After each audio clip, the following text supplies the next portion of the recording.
من نسي ذكر الله سبحانه وتعالى عند الذبح فما حكم ضحيته؟ هذه مسألة تعاركت فيها الأفهام وتدافعت فيها الآراء واشتد فيها الخصام بين الناس، بل الخلاف فيها يذكر حتى عن كثير من أصحاب رسول الله صلى الله عليه وسلم رضي الله عنه. نحن لو جينا إلى القرآن الكريم لوجدنا النهي عن أكل ما لم يذكر اسم الله عليه صريحا، فالله تعالى يقول: ولا تأكلوا مما لم يذكر اسم الله عليه وإنه لفسق وإن الشياطين ليوحون إلى أوليائهم ليجادلوكم وإن أطعتموهم إنكم لمشركون. النهي هنا صريح، وليس ذلك فحسب، بل ذكر بأنه فسق وإنه لفسق، والضمير يرجع إلى مصدر ما دخل عليه النهي. ولا تأكلوا يعني الأكل، الضمير يرجع إلى الأكل، كما في قول الله تعالى: يعدل هو أقرب للتقوى. وهناك أيضا نص آخر في القرآن الكريم وهو قوله تعالى: فكلوا مما ذكر اسم الله عليه. فكلوا مما ذكر اسم الله عليه، أمر بالأكل مما ذكر اسم الله عليه.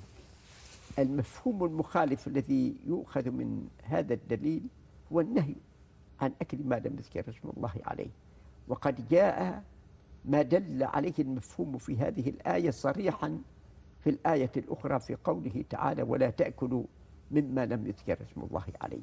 ولكن مع ذلك وجدنا الأقوال كثيرة، بلغ 6 أقوال، منهم من يقول بالنهي عن أكل ما لم يذكر اسم الله عليه على الإطلاق من غير تمييز، سواء كان ترك الأكل عمدا أو كان تركه نسيانا.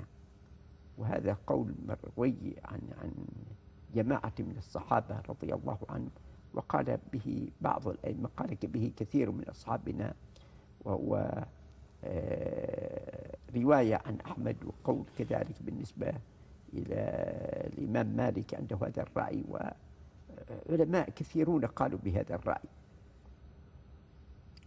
وهناك من قال بإباحة أكل ما لم يذكر اسم الله عليه على الإطلاق، سواء كان ترك عمدا أو نسيانا، كان ترك ذكر اسم الله تعالى عمدا أو نسيانا.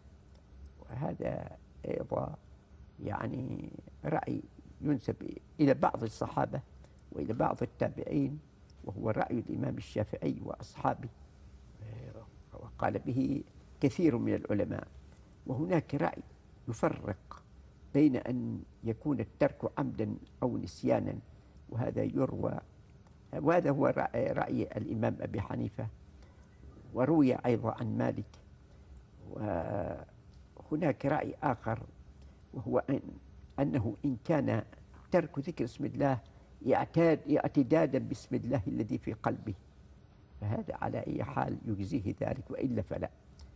ويعني يعتد باسم الله أن اسم الله تعالى ملء مشاعره وأحاسيسه.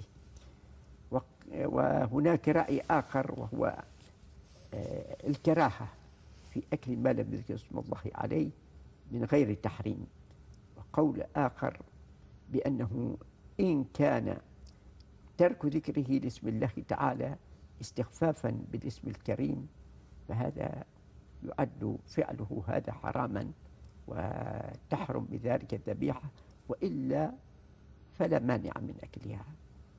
هذه أقوال كما سمعناها أقوال متضاربة، ولكن كما قلنا القرآن الكريم جاء نصا على ذكر اسم الله: ولا تأكلوا مما لم يذكر اسم الله عليه وإنه لفسق.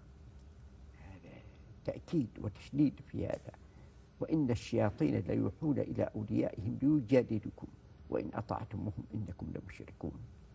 الكلام فيه تشديد جدا في القرآن في هذا النص. فإذا كيف يحمل هذا النص؟ الذين قالوا بإباحة أكل ما لم يذكر اسم الله عليه ولو كان الترك عمدا، قالوا بأن ذلك إنما إذا كان ما لم يذكر اسم الله عليه ميتة، يعني الميتة التي ماتت حتف أنفها. واستدلوا لهذا بأثر وبنظر. أما النظر فإنهم قالوا بأن الواو في قوله تعالى وإنه لفسق هي للحال، قالوا بأن الواو واو الحال، والحال تفيد التقييد، ومعنى ذلك أنه لا تأكلوا مما لم يذكر اسم الله عليه حالة كونه فسقا. والفسق بينه قول الله تعالى أو فسقا أهل لغير الله به، ومعنى ذلك أنه إن كان مذبوحا لغير الله تعالى قالوا بهذا التقييد. هذا كلام يعني قاله طائفة من العلماء، وقد أولوا في هذا على أن العطف هنا لا يمكن أن يكون جائزا بين قول الله تعالى لا تأكلوا وقوله إنه لفسق، لأن الجملة الأولى هي جملة إنشائية والجملة الثانية هي جملة خبرية، والخبر لا يعطف على الإنشاء كما أن الإنشاء لا يعطف على الخبر، أي بناء على أنه لا بد من أن تتحد الجملتان، جملة المعطوف والمعطوف عليه في كونهما إنشائيتين أو خبريتين. هذا رأيهم، رأي هؤلاء الذين قالوا. لكن نحن لو نظرنا إلى المنع من العطف أو المنع، هذا لا يستقيم، لأن هناك أدلة كثيرة من القرآن بل ومن كلام العرب دلت على جواز عطف الخبر على الإنشاء والعكس. لا يشترط أن تكون الجملتان جملة الإنشاء والخبر من جنس واحد، ولا حرج في جملة المعطوف والمعطوف عليه من جنس واحد، بل يجوز عطف الخبر على الإنشاء والإنشاء على الخبر. ومن ذلك قول الله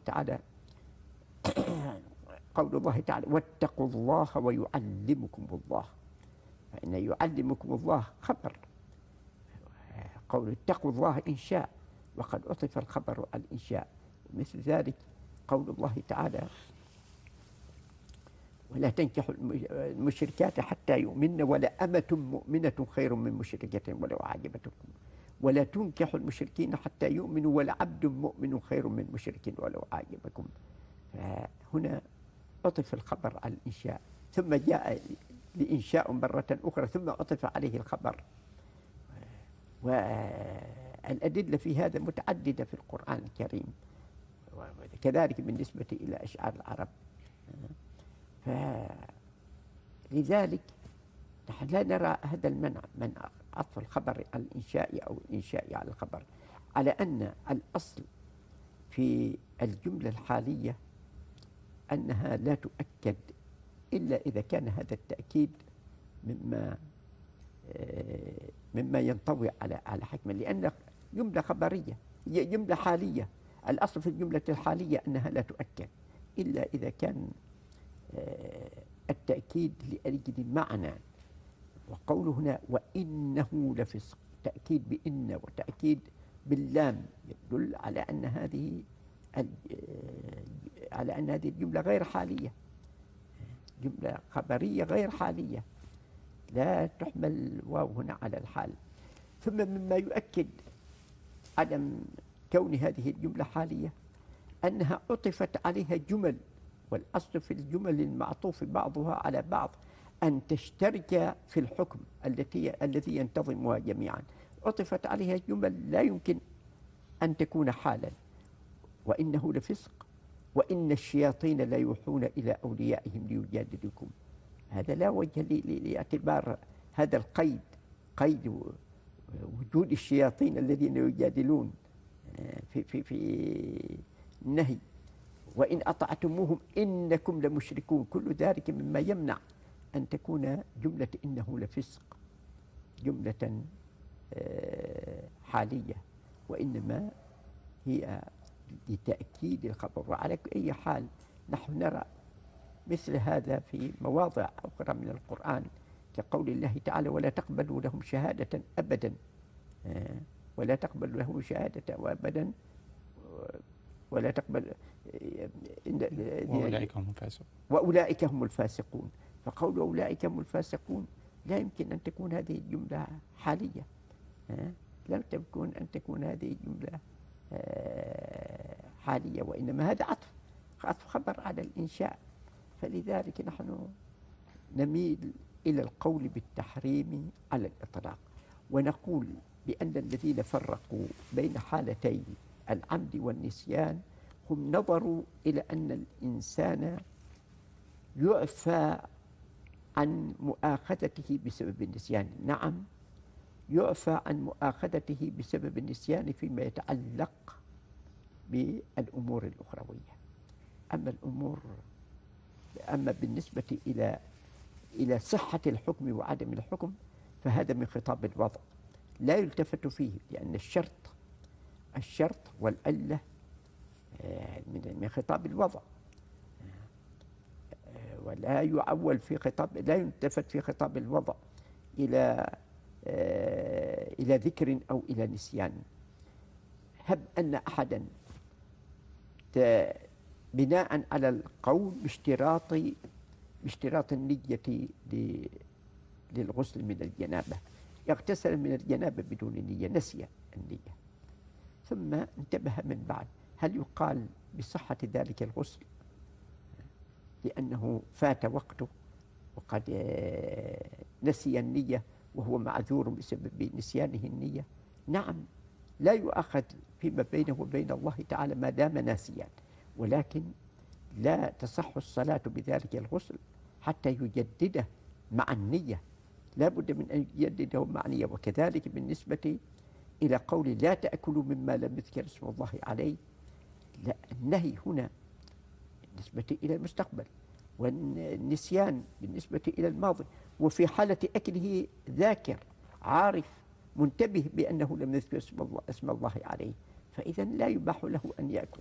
نعم. هذا القول الذي نعول عليه.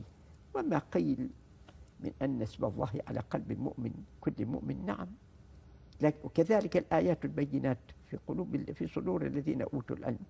الله تعالى قال بل هو آيات بينات في صدور الذين أوتوا العلم.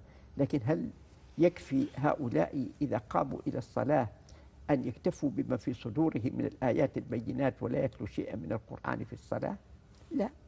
لا يجزيهم ذلك. فكذلك إذن التسمية ولو كانت هي ملء قلب المؤمن، ولكن الذكر الأصل فيه أن يكون باللسان مصاحبا لما في القلب. نعم، بارك الله فيكم سماحة الشيخ على هذا الجواب الضافي.